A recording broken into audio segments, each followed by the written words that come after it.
PT Pos Indonesia ini kan memiliki jaringan yang cukup luas ya Pak, hingga 1 juta titik koneksi. Tadi di awal juga Anda katakan Pos Indonesia memiliki tanggung jawab juga bahkan hingga sampai wilayah 3T.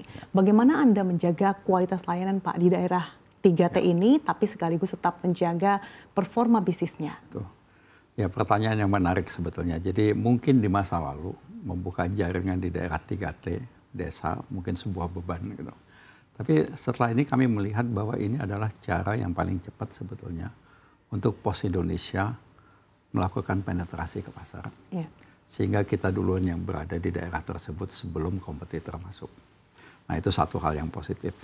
Yang kedua, dengan dunia yang lebih terbuka dan kesempatan yang ada, kami mengundang sebetulnya masyarakat banyak yang ada di daerah 3T, yang ada di pedesaan untuk menjadi partner kerja. Okay. Jadi kantor pos yang kami buka di situ, itu rata-rata kerjasama dengan mitra. Nah, sehingga kami memberikan kesempatan usaha bagi masyarakat pedesaan, kesempatan untuk mereka mendapatkan bisnis, mendapatkan keuntungan. Nah, tentu layanan pos, produk pos tadi kan saya sudah jelaskan, semakin hari kita makin perbaiki dengan digitalisasi, dengan artificial intelligence dan lain sebagainya. Otomatisasi ini sangat penting. Ya. Sehingga tadi pertanyaannya bagaimana produk kita sampai di desa itu tetap dengan kualitas baik. Nah, itu tadi ya. Dengan digitalisasi itu sangat membantu. Kedua, kami juga terus turun ke lapangan.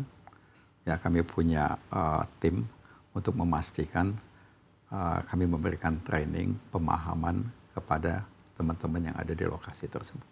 Dan itu terus kami kontrol. Jadi tidak hanya mendekatkan layanan Pos Indonesia ke masyarakat di daerah terpencil, tapi juga ternyata bisa memberikan dampak perekonomian dan sosial ya Pak bagi masyarakat di daerah 3T tersebut. Ya. Dan kita tahu juga Pak bahwa memang Indonesia ini kan salah satu perekonomian ditopang oleh UMKM. Bagaimana Pos Indonesia juga bisa mendukung UMKM nih Pak? Ya, nah setuju. Memang UMKM ini ternyata adalah backbone dari perekonomian Indonesia. UMKM rata-rata juga berada di kecamatan, desa, gitu kan ya. Nah, Pos Indonesia tadi tempatnya di mana-mana. Nah, sehingga kami membuat sebuah produk yang kami namakan Pos Aja UMKM. Pos Aja UMKM. Nah, ini adalah platform yang sebetulnya di dalamnya ada 3 produk layanan tadi. Jasa keuangan, layanan kurir, layanan logistik.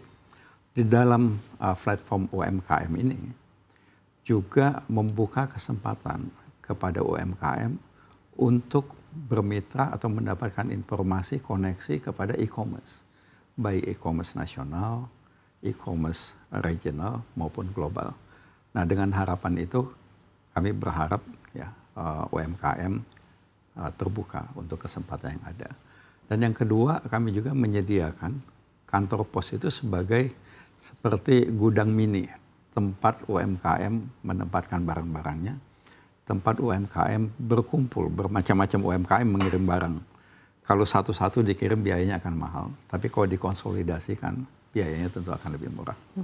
Nah, itu yang kami berikan kepada UMKM. Oke, sejauh ini bagaimana respon dari para UMKM dalam pemanfaatan layanan Pos Indonesia, Pak, dan bagaimana Pos Indonesia juga bisa menjaga penetrasi kepada para UMKM di Indonesia? Sangat bagus responnya, dan itu juga berbarengan dengan kerjasama kami dengan e-commerce, seperti tadi Shopee, TikTok, Tokopedia. Sehingga apalagi misalnya kita lihat informasi kemarin pada saat 9/9, itu kan biasanya hari belanja begitu, wah volumenya langsung naik. Rata-rata UMKM semua, Mbak. Dan tentunya ini juga bisa berdampak ya Pak bagi kinerja Pos Indonesia ke depannya. Bagaimana langkah-langkah yang sudah dilakukan Pos Indonesia ini juga bisa berdampak bagi performa Pos Indonesia ke depannya Pak? Ya, tentu tadi layanan atau jaringan yang tadinya sifatnya mahal ya. Nah, semakin lama kita semakin lebih efisien. Ya, tentunya biaya menurun, performance finance semakin meningkat. Nah, itu terus kita pertahankan, tapi juga saya sudah jelaskan sebelumnya bahwa kita fokus terhadap beberapa hal yang memang dibutuhkan masyarakat. Fokus itulah membawa dampak efisiensi sebetulnya. Ya. Dengan fokus pada segmen-segmen bisnis yang juga dibutuhkan oleh masyarakat, kemudian ke depannya tantangan apa nih Pak yang dirasakan oleh pelaku industri termasuk Pos Indonesia? Oke, tantangannya cukup banyak sebetulnya. Tadi sudah ditanya bagaimana caranya Pos Indonesia bisa mengambil role sebagai leader di pasar yang saat ini sangat fragmented. Ya. Nah, tadi saya sudah jelaskan harapan kita dalam beberapa tahun ke depan ada konsolidasi di bidang logistik ataupun di bidang layanan jasa kurir. Kami juga berharap Danantara nantinya akan menunjuk Pos Indonesia sebagai leader untuk integrasi logistik. Nah, saat ini banyak sekali perusahaan BUMN yang mempunyai anak usaha logistik. Nah, itu kalau dikonsolidasikan, sebetulnya dia mempunyai kekuatan yang cukup besar. Nah, Pos Indonesia mempunyai backbone tadi. Kami ada di first mile, kami ada di last mile. Oke. Ya. Ekosistemnya sangat kuat. Ekosistemnya sangat kuat. Sehingga itu tadi, kalau semua orang melakukan hal yang kecil-kecil, biayanya mahal. Pada saat yang kecil-kecil disatukan, dia akan kuat, dia juga bisa lebih murah. Dan manfaat kepada masyarakat lebih banyak. Oke, dengan harapan dari Pos Indonesia agar Danantara menunjuk Pos Indonesia sebagai leader ya Pak, dari mungkin backbone logistik nasional, ini roadmap ke depannya akan seperti apa? Dan bagaimana nanti hal ini membawa dampak yang cukup signifikan bagi target pertumbuhan ekonomi Indonesia di 8%? Ya, jadi tadi sudah saya jelaskan dengan konsolidasi kita harapkan akan lebih efektif dan efisien, tapi juga akan memberi porsi kepada Pos Indonesia sebagai konsolidator untuk lebih mampu sebetulnya memberikan layanan yang lebih luas kepada masyarakat. Nah, ini juga kembali kayak saya bilang akan membuat ekosistem yang ada di BUMN juga berubah. Ya, memang tujuannya BUMN Danantara adalah mengurangi jumlah perusahaan. Nah, salah satunya itu. Nah, kemudian tadi saya bilang konsolidasi di pasar layanan kurir juga akan berjalan. Ya. Dalam 5 tahun ke depan transformasi apa Pak yang akan dilakukan, terutama dari konteks e-commerce, digital finance, sampai dengan logistik berbasis data? Ya. Nah, dalam 5 tahun ke depan kita melihat singkat saja, apakah mungkin Pos Indonesia melalui Danantara berinvestasi di e-commerce? Mungkin bisa jadi itu salah satu opsi. Tapi opsi yang paling cepat kita lihat adalah Pos mengambil alih leadership di layanan kurir dengan konsolidasi dengan pihak swasta tadi. Karena memang ada kewajiban untuk pihak swasta harus mempunyai layanan lebih dari 50% lokasi di Indonesia. Nah, itu tidak mungkin dilakukan hanya beberapa perusahaan yang mampu. Nah, jadi 5 tahun ke depan kita melihat seperti itu, dan 5 tahun ke depan juga kita melihat kemungkinan juga Pos Indonesia menjadi pemimpin di logistik BUMN. Ya. Dengan arah menjadi pemimpin di logistik dan juga kurir BUMN dan menjadi leader, bagaimana Anda memastikan bahwa dari jaringan yang sangat banyak dimiliki oleh Pos Indonesia ini bisa memberikan nilai tambah dan juga menjaga kualitasnya, Pak?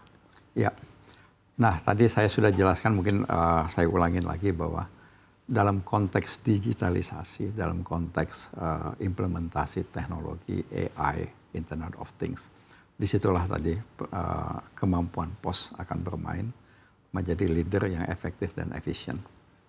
Ya. Oke, mungkin seperti apa pesan Anda bagi para investor, kemudian pemerintah dan juga masyarakat terkait dengan peran Pos Indonesia yang selama ini sudah dilakukan ataupun mungkin akan dilakukan dengan berbagai targetnya? Ya.